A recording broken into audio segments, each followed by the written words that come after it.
This lady wanted an entire set for her granddaughter who's going to be in a wedding and for herself, and she picked out these beautiful stones. Look at this. I believe this is ammonite fossil, and citrine. It's some type of quartz or jasper, and look at that. It's that orange. Not sure what that is. It's beautiful. And then she picked out these stones for her bracelet.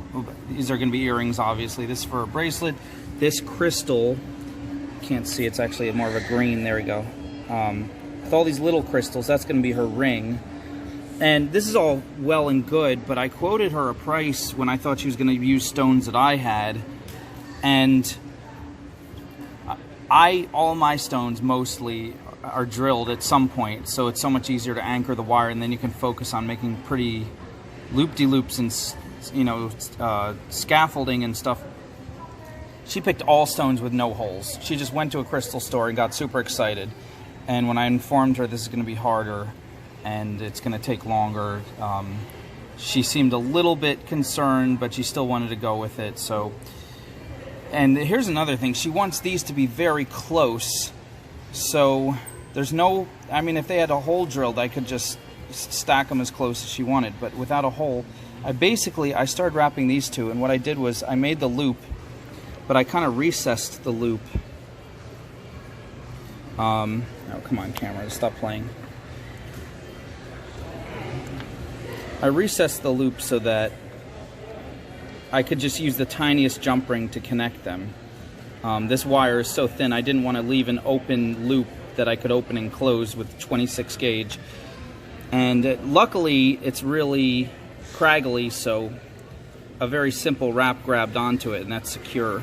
But these, look at this, she wanted these to be sideways. You don't understand, this is like the size of the eraser at the top of a pencil.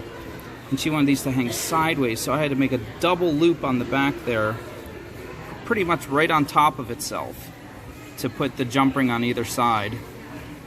And then I barely could, and I also informed her, you know, I'm going to have the wire coming around to grab these, so it's going to obscure the stone a little bit. If I had the hole drilled through it, I could make all the wire on the back, you know, or sticking out the sides, but she was fine with that. So anyway, I'm going to put a little more crimp in this and try to make it a little prettier, but basically, this is what I'm up against. It's going to take me longer than I would like, but I think she picked beautiful colors here, and she has a really great eye for colors and patterns, so these are going to be some amazing earrings.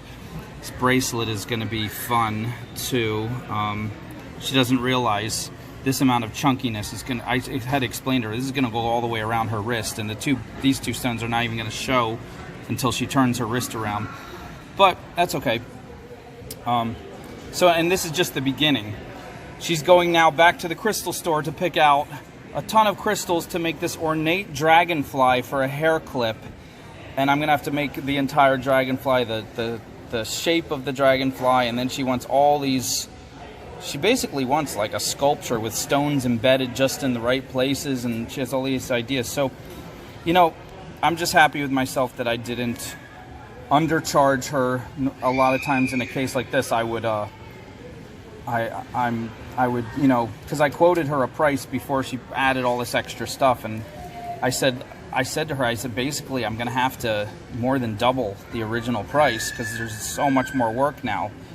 And she made a face, but she spent so much on these crystals. She pretty much spent more on them than she's going to, you know, be paying me to put it together. So she seems like she's really excited, and she's, you know, I'm still giving her a very fair price, probably close to half what some other jewelry artists might do, but it's still worth it to me, you know, because I know I can find some ways so it's not going to take me all day.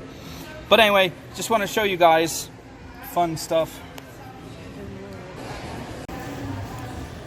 This almost makes me want to invest in some type of a drill press that is made for stones, or find some way. You know, it'd be very difficult to drill up straight through. You need like industrial equipment to not break the stone. And I think probably some kind of water jet to cool the stone down as it's being drilled. But to go straight, to put a hole straight down into it would be almost as good. And that It's got to be a lot easier. Let me know in the comments if any of you have any experience with trying to drill holes in your own stones. It's not something I recommend to the beginner or somebody who doesn't have a lot of time and money to invest, because you can't just take a regular drill, cheap wood drill that you use for home repairs, and just put it right up to the stone. In most cases, you're going to break the stone and probably ruin the bit. But anyway, let me know, guys, what you think.